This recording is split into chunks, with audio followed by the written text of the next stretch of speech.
रविंद्र जायसवाल ने जो बयान दिया है ये तो गाली दिया है। एक राज्य मंत्री अपनी सारी मर्यादाओं को ताक पर रख दिया और इतना गंदा बात बोला है। और हमारे महबूब नेता ने हिंदू और सनातनी लोगों को बचाने के लिए अपने सरकार में कब्रिस्तान की बाउंड्री कराई थी। हमको बचपन से हमारी माता, दादी, नानी और आज भी ये बताती हैं, सिखाती हैं कि बेटा कब्रिस्तान अगर सामने रहे तो पेशाब मत करना, नहीं तो वहां से जिन निकल करके परेशान करते। इसीलिए माननीय अखिलेश यादव जी हमारे उस समय जो मुख्यमंत्री थे तो हिंदू समाज को जिन न पकड़े।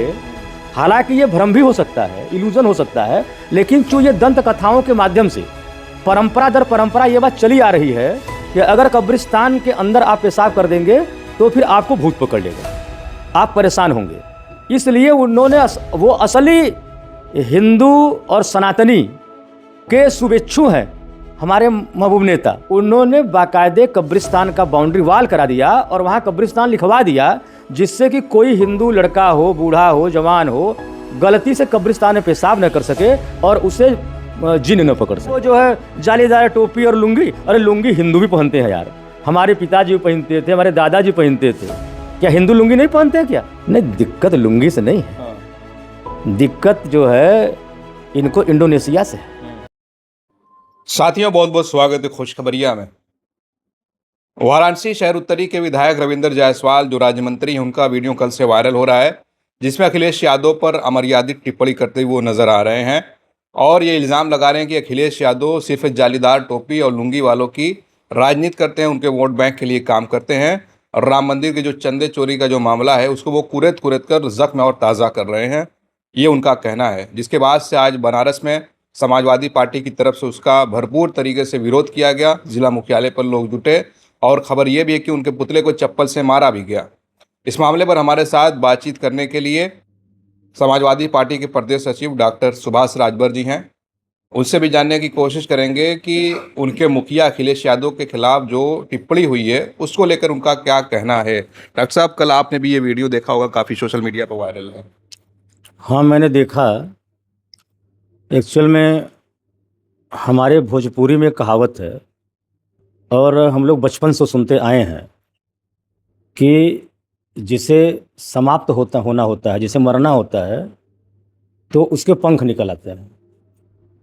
जैसे उदाहरण में चींटे का उदाहरण दिया जाता है और आप लोग देखते होंगे कि बरसात के दिनों में चींटे जब निकलते हैं तो उनको पंख निकल आता है और फिर वो लाइटों में, प्रकाशों में जा करके जल के मर जाते हैं। इसी तरीके से भारतीय जनता पार्टी जी की उत्तर प्रदेश की सत्ता और भारत सरकार की सत्ता को अब जो है चींटे के समान पंख निकल आए हैं। अब इनके जाने का दिन आ गया है।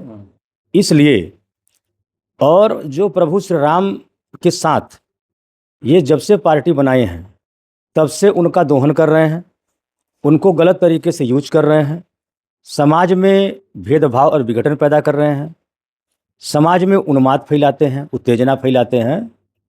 तो खुद प्रभु मर्यादा पुरुषोत्तम राम इनके दिमागों को फेल कर दिए हुए हैं और इस नाते ये सब उलूल जुलूल बयान दे रहे हैं। और ये तो उलूल जुलूल बयान नहीं है, रविंद्र जायसवाल ने जो बयान दिया है ये तो गाली दिया है। और इसको ये पता नहीं है श्री रविंद्र जायसवाल को कि जब आप एक अंगुली सामने करते हैं तो 3 अंगुली आपकी तरफ होती है।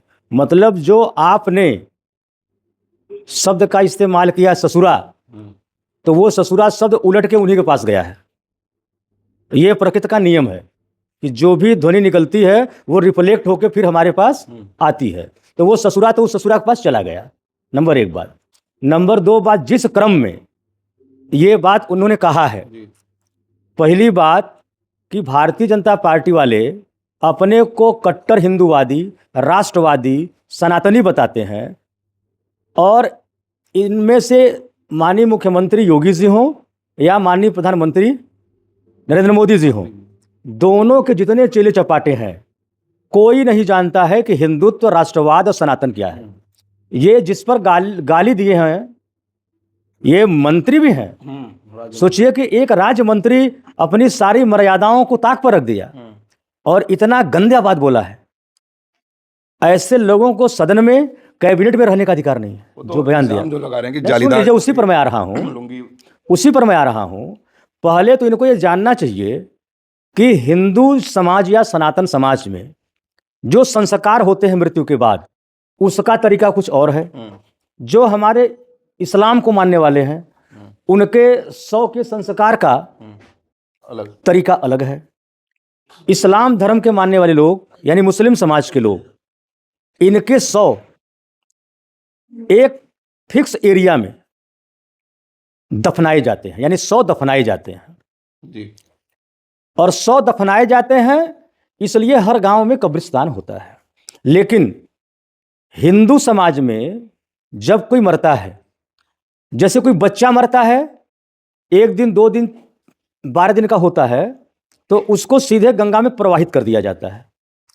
और अगर वयस्क होकर मरता है तो हमारे धर्म परंपरा अनुसार, जैसे कि सबसे बड़ा उदाहरण है कि राजा भगीरथ के पुरखों को जो श्राप मिला था, तो उनकी तृप्ति के लिए, संतुष्टि के लिए भगीरथ ने मतलब घोर तपस्या किया।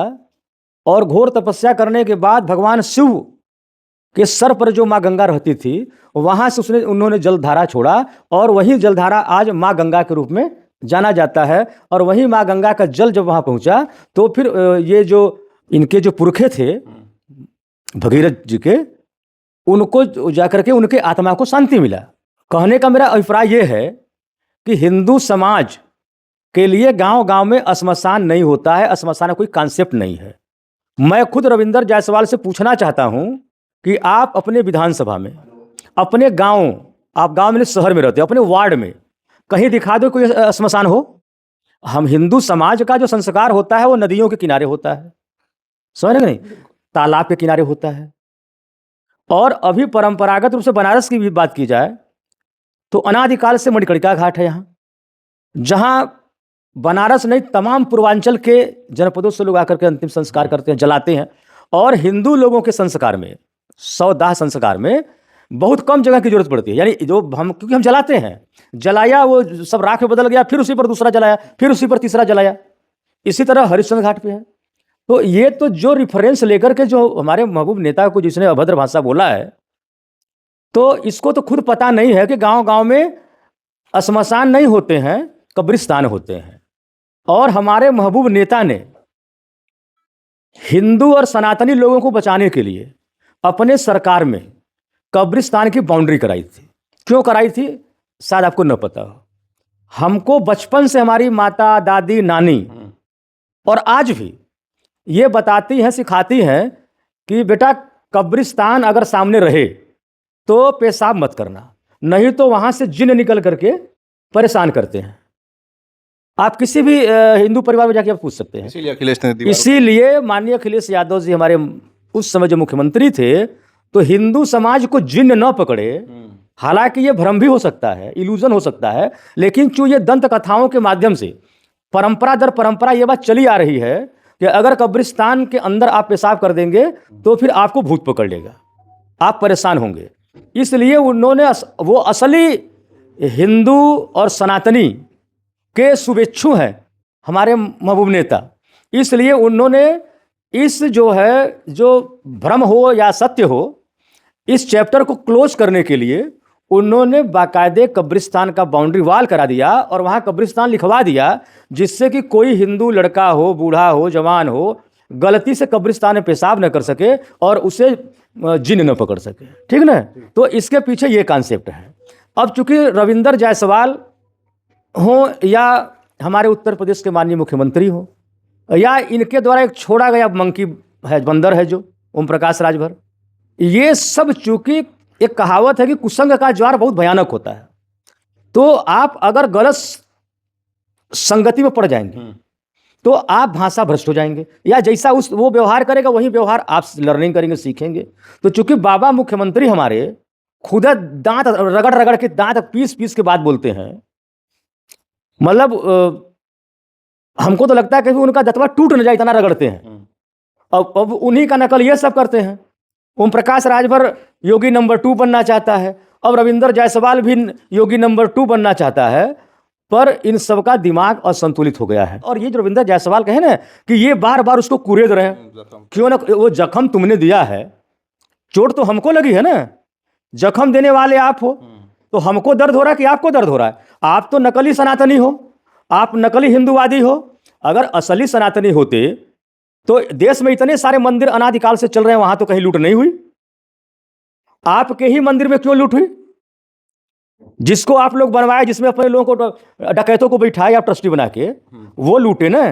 तो इनको लग रहा है कि एक तो जो वर्तमान में जनता जनार्दन की समस्या है, चाहे वो किसान हो, चाहे पढ़ा लिखा नौजवान हो, व्यापारी हो, हर वर्ग के लोग, महिलाएं हैं, हमारी बहनें हैं, सबकी अस्मिता लूटी जा रही है, फेक इनकाउंटर किए जा रहे हैं, शिक्षा व्यवस्था बेपटरी हो गया है, 50,000 स्कूल बंद कर दिए गए हैं। तो वर्तमान जो मूलभूत जनता की ज़रूरत है उसको ये पूरा नहीं कर पाते हैं। तो ये लास्ट में लेके आते क्या है? हिंदुइज्म, हिंदुत्व, मुसलमान। आखिर इसी में बोला है कि वो जो है जालीदार टोपी और लुंगी, अरे लुंगी हिंदू भी पहनते हैं यार, हमारे पिताजी भी पहनते थे, हमारे दादाजी पहनते थे, क्या हिंदू लुंगी नहीं पहनते हैं क्या? साउथ में तो पूरे पहनते हैं। और साउथ में तो पूरे पहनते हैं। और साउथ के जितने अच्छे कट्टर हिंदू हैं उतना उत्तर के नहीं हैं। जितना वो आस्थावान रहते हैं अपने सनातन धर्म के प्रति, उतना उत्तर पट्टी के लोग नहीं। ये तो दिखावटी हैं सब। लुंगी से दिक्कत है या किसी और से दिक्कत है? नहीं, दिक्कत लुंगी से नहीं है। हाँ। दिक्कत जो है इनको इंडोनेशिया से है। अब बताओ पूरे वर्ल्ड में सबसे ज्यादा मुसलमान कहाँ रहता है? बताओ पत्रकार बंधु। इंडोनेशिया में 99% में मुसलमान रहता है। और हमारे यशस्वी प्रधानमंत्री, महामानव, विश्वगुरु इस समय कहाँ है? अभी तो वहीं के दौरे पर। इंडोनेशिया में। काहे गए भाई आप? वहां सब खाना बनाने वाला मुसलमान होगा। अब तो आपका धर्म भ्रष्ट नहीं हो रहा है? मतलब कि हिंदुस्तान का मुसलमान आपके लिए खतरा है, आपको बदबू देता है, ये आपके लिए बड़ा संकट है, ये हमारे देश को बर्बाद कर रहा है। जबकि मुसलमान हमेशा, जब जब भारत की मिट्टी ने खून मांगा है, मुसलमानों ने बढ़ चढ़ के दिया है। और इसका उदाहरण इंडिया गेट है। जा करके रविंदर जायसवाल से कह दीजिएगा कि जाके वो जो शहीदों की सूची है एक बार वो जरूर पढ़ ले, तो उनको समझ में आ जाएगा। तो ये भारत में ही सिर्फ मात्र हिंदू पाकिस्तान, ये जो है हिंदू मुसलमान करके ये धर्मों का ध्रुवीकरण करके ये सरकार में आना चाहते हैं। लेकिन इनकी सारी कलई खुल चुकी, क्योंकि प्रभु श्री राम के इर्द गिर्द इनकी पूरी राजनीति घूम रही थी। अब प्रभु श्री राम ने ही हनुमान जी को छोड़ दिया है कि जाओ मेरे जो है भक्त, इतनी गदा मारो कि इनको रसातल में भेज दो, सरकार से बाहर फेंक दो। चलिए, बहुत बहुत धन्यवाद हमसे बातचीत करने के लिए। डॉक्टर सुभाष राजभर, समाजवादी पार्टी के प्रदेश सचिव। रविंदर जायसवाल ने जिस तरह की अखिलेश यादव पर टिप्पणी की और जो आरोप लगाए कब्रिस्तान और शमशान को लेकर, आपने इनकी बातें सुनी, आपकी क्या राय? एक बात और मैं बता दे रहा हूँ कि जब वो बात छूट रही है, जब 2014 लोकसभा चुनाव के लिए नरेंद्र मोदी को फिगर बनाया गया और जब वो as a chief minister Gujarat पहला सभा जब बनारस में किए, जगतपुर इंटर कॉलेज के ग्राउंड पर, और वो ग्राउंड बता दूं कि मेरे दादाजी का दिया हुआ दान है, भूमि है, और हमारे गांव में इनका हेलीपैड बना, हमारे घर से 100 मीटर बगल में हेलीपैड बना था। ये मेरे ही घर के, मेरे ज़मीन से होते हुए वहाँ पहुँचे थे, जहाँ भाषण दिए वो भी मेरी ज़मीन थी। वहाँ क्या बोले थे? ये बोले थे कि ईद पर बिजली तो होली और दीपावली पर क्यों नहीं, गांव गांव कब्रिस्तान तो श्मशान क्यों नहीं। तुम 2014 से सरकार में तुम लोग हो, 12 साल तो ये 6 12 हो गया ना, कितना 12 8 20 कितने हो गए कुल? 2014 से 12 साल तो केंद्र की सरकार हो गई, लगभग 10 साल या प्रदेश की सरकार हो गई। चलो उस समय तुम विधायक थे, हमारी सरकार थी, हमारे माननीय मुख्यमंत्री ने तुमको श्मशान घाट नहीं दिया बनाने के लिए गांव गांव में। तो फिर अब तो 12-14 साल से आप लोग हो ना, और डबल इंजन में हो, तो आप बनाओ ना, बनाओ श्मशान घाट बनाओ। कौन तुमको मना कर रहा है? अब तो बजट की भी कमी नहीं है। बिल्कुल। अब जब मोदी जी आते हैं 75 अरब करोड़ 100 अरब करोड़ देते हैं, तो बनाओ, तुमको कौन मना कर रहा है? पहले तो अपने घर में बनाना तुम, क्योंकि हर घर में लोग मरता है। अब तो ये हम तो कहेंगे इन सबसे कि तुम सभी लोग अपने घर घर में श्मशान बना लो। भाजपाइयों, घाट पर नहीं, घाट पर नहीं, अपने घर में बना लो, क्योंकि तुमको घाट जो परंपरागत व्यवस्था है उस पर आप जाना नहीं चाहते हो। हर जगह हिंदू मुसलमान में टकराव पैदा करना चाहते हो। ये घोर हिंदू विरोधी हैं। ठीक, चलिए, बहुत बहुत धन्यवाद हमसे बातचीत करने के लिए। आप क्या सोचते हैं अपनी राय जरूर कमेंट करें। आप देख रहे थे खुश खबरिया बनारस से, मैं उबैद, बहुत बहुत शुक्रिया।